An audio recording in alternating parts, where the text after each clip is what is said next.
नमस्कार, जय श्री कृष्ण।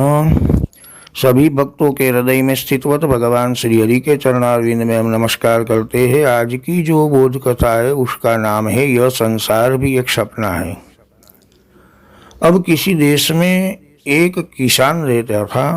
वह बड़ा ज्ञानी था, किसानी करता था। उनकी एक स्त्री थी, एक लड़का भी था।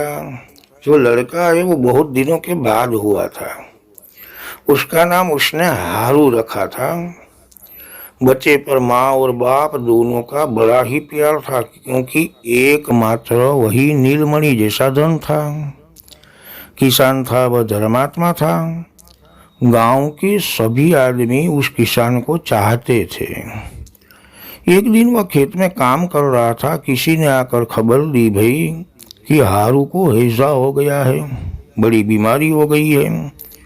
किसान ने घर जाकर उसकी बड़ी दवा दारू की, पर अंत में लड़का गुजर गया, मर गया।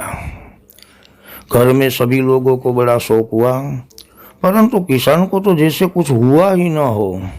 उल्टा वही सबको समझाता था कि भाई शोक करने का कोई मतलब ही नहीं है।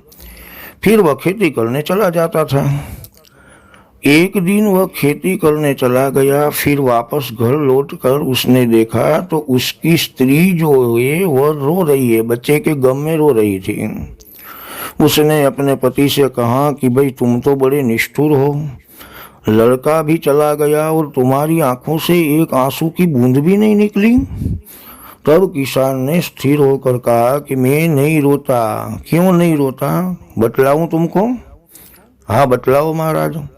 तब किसान बोला कि कल मैंने एक बड़ा भारी स्वप्न देखा कि मैं राजा हुआ हूँ और मेरे वहाँ 8 पुत्र हैं। मैं बड़े सुख चैन से जी रहा हूँ। अचानक दूसरे राजा ने मेरे राज्य पर आक्रमण किया और युद्ध में मेरे 8 पुत्र जो है वो मारे गए। अब मैं स्वयं युद्ध भूमि में जाने के लिए घोड़े पर सवार हुआ और महल से निकला। अचानक ठोकर मेरे को लगी और मैं घोड़े सहित मैं भी गिर पड़ा। फिर मेरी आंख खुल गई। मैंने देखा तो मैं 4 पाई से नीचे गिरा हूँ।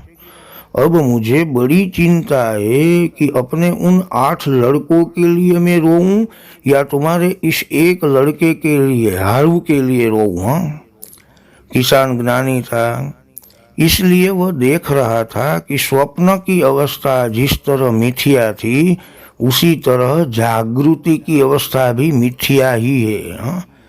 एक नित्य वस्तु केवल आत्मा ही है। यह संसार तो एक सपना है। जय श्री कृष्ण।